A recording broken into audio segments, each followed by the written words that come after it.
Hello besties and explorers.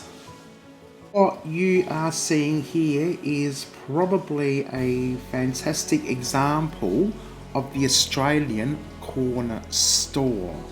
Judging by the brickwork and the facade, I believe this may be one of the closest original examples of the corner store in the history of St. Peter's.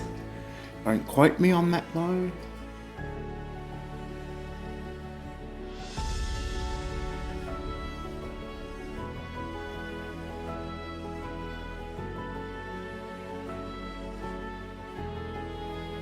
The original Australian corner store, right up until about the 1950s, had dwellings attached to the back where you would have a shop front facing the footpath and the family would live in rooms behind the store.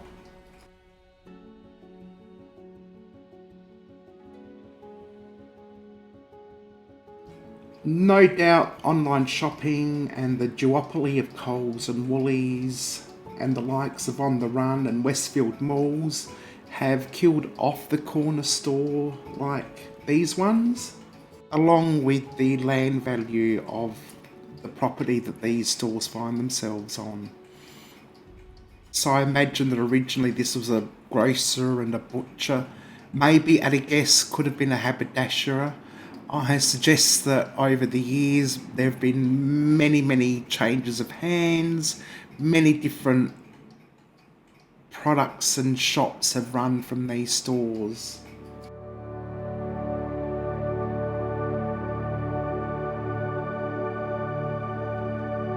This particular corner shop has had a few facelifts over the years, but judging by the windows, the framework and the structure, that whoever renovated these stores kept the structural integrity of its original form.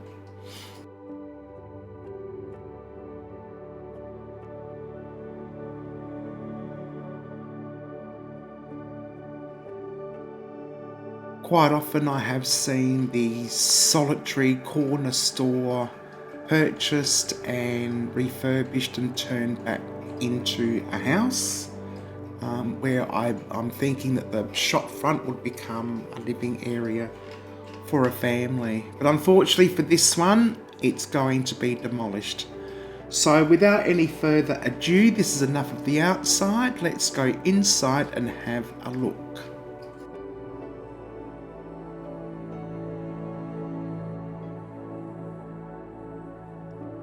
I just want to start off by saying that I wasn't entirely happy with the filming of this footage.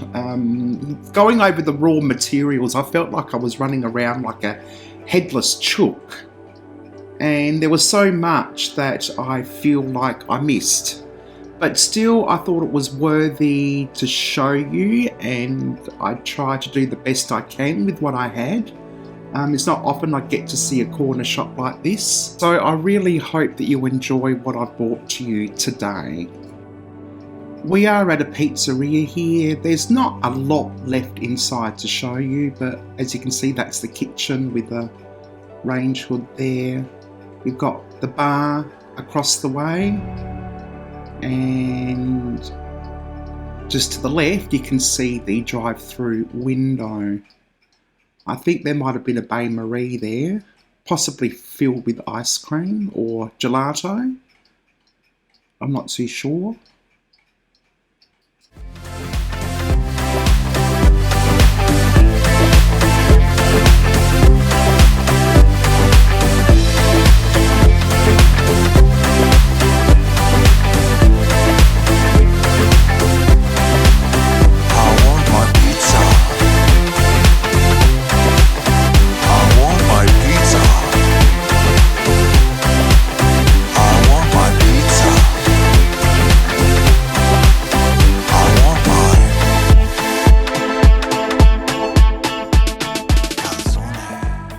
We are heading out the back to the alfresco dining area.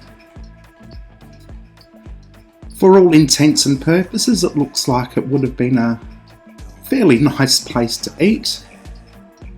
There's a couple of satisfied or dissatisfied customers. They're smiling, so they must have had a good feed.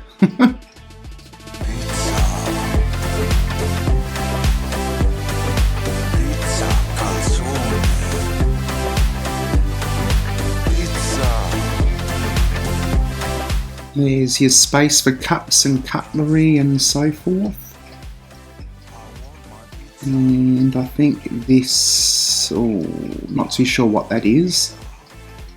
Maybe a storeroom. But we're coming up to the toilets, which I think originally would have been part of the house of that particular storefront. We'll go back inside in a minute. And I think I will point out to you where I believe the store was actually two stores, where the division wall was, or the dividing wall rather.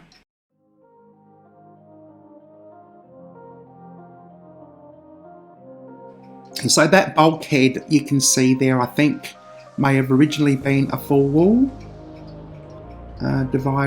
creating two shops originally rather than one. The left hand side here, I believe originally was semi-detached to the other shop. There's the original door to get into this house. Oh, the obligatory leftover Christmas decorations. There's always Christmas decorations in abandoned houses for some reason. That looks like it was a little flyer of some sort. I don't know what these rooms were originally, but if you have a look at that brickwork, that exposed brickwork, it looks like that used to be a door that was bricked up. There's no fireplace, so I don't think it was a living, or could have been a dining room maybe. Here we are in the cupboard, having a quick look-see. Nothing in the cupboards. The old Mother Hubbard, the cupboard was bare. I'll get back to that little phone table in a moment. But there's your window. Before air conditioning, that window would have been open to let the heat through and a draft in. There's your fireplace, so that would have, I don't know. It's hard to say what these rooms were originally. Windows all boarded up. There's your living room,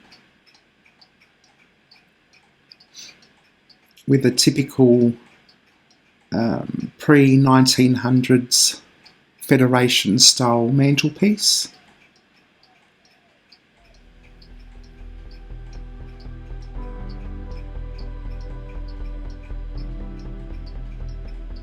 A little nook. You know I love my nooks. Probably a walk-in linen cupboard or something like that. There's the kitchen. There's another nook. Goodness knows what the hell that was used for. Doesn't look like you get much use out of that at all. And here's the bathroom. Tessellated tiles. It was very 60s, and the toilet. And the obligatory anti-invasion hardware.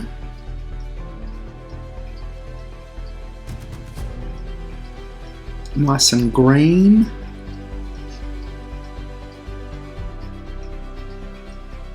I don't know if I'd like to live and work at the same place, but I tell you what, getting to work and coming home from work would have been absolute bliss. Especially if you don't like to travel. There's a little phone stand. It looks like that was used for the takeaway orders maybe. And you've got all your bits and pieces there, electronics and notice board and writing and all sorts. There's your switches. And I don't know what that says. Please do not remove from the desk. And so I imagine that was like a switchboard of some sort.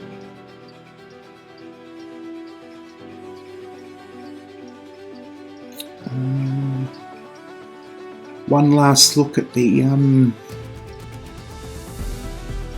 house. Oh look, there's an archway. So that's all been filled in.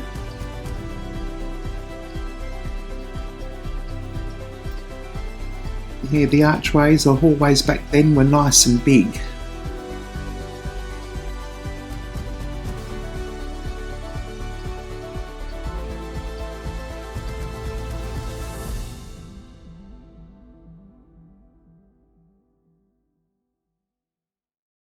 On the wall here we've got an interesting layout of tables and to be done every shift. So that's a list of chores that had to be done and a weekly task list as well. Yeah, those tables were really looked a bit random, didn't they?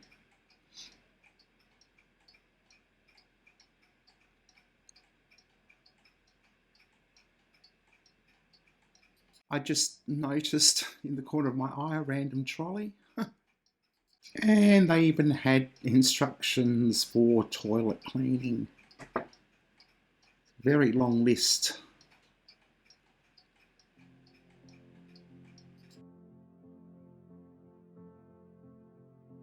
It looks like I've just noticed the original architecture exposed on the frontage of the shop.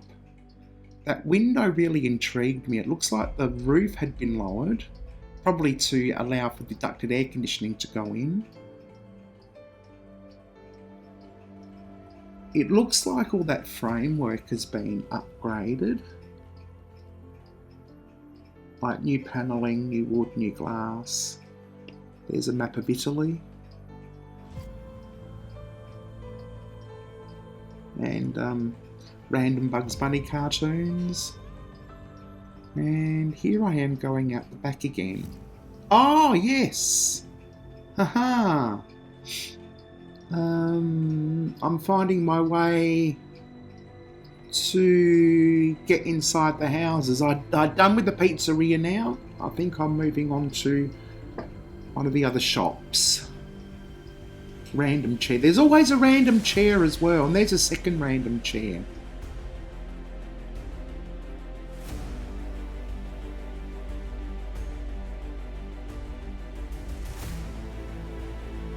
There's a hole.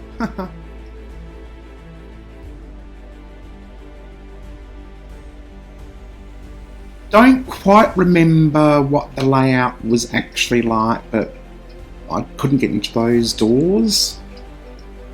But just around the corner, into stage left, is the Hairdressers. And they've got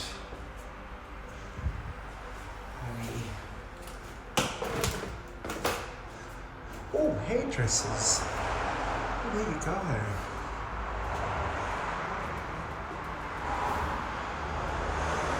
Nicely fitted out with red and black.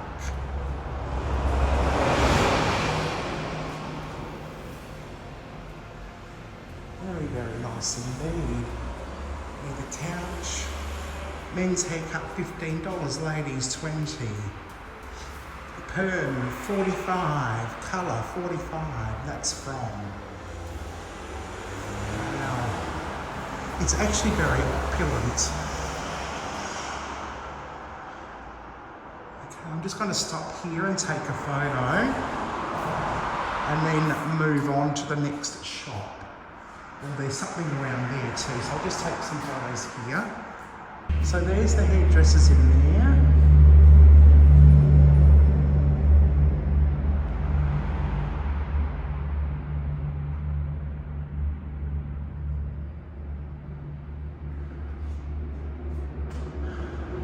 There's a door leading outside, and here's another shop front here, so I don't know what this is used for. I might have a look Google search and see if I can find out something. So here we go to the house, oops, behind the shop front. Oh no, that's just a storeroom. Okay, I'm gonna have to go outside and climb.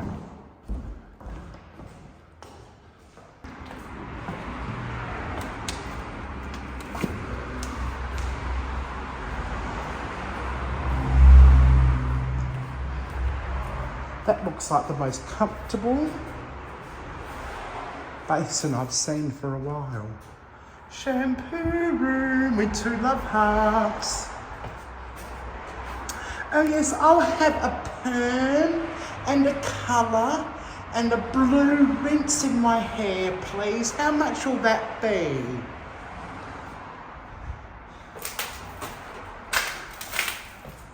Right. And I'm in the only other house that I could access. The openings to the other homes were too small for my big fat lumpy backside. This looks like one of the bedrooms with a fabulous round mattress. There's the electrical box, all disconnected. Look at those wires. And here's another shop front.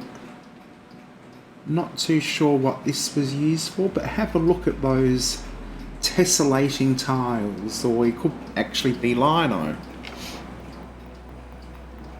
There's the window to the street. And next door on the on the right hand side rather, is the Hairdressers. Hello. And there's a table. I thought it was from the pizza place, but it's not. It's actually quite round, so it may have belonged there. Could have been a fish and chip shop, or who knows. And back down the hallway. I didn't like being here, so this video abrupts very, very quickly. There are squatters, and it gave off a very creepy vibe, which I really didn't like. There was some bad juju happening. I don't know if it was my imagination because it was dark and scary, or if it was haunted.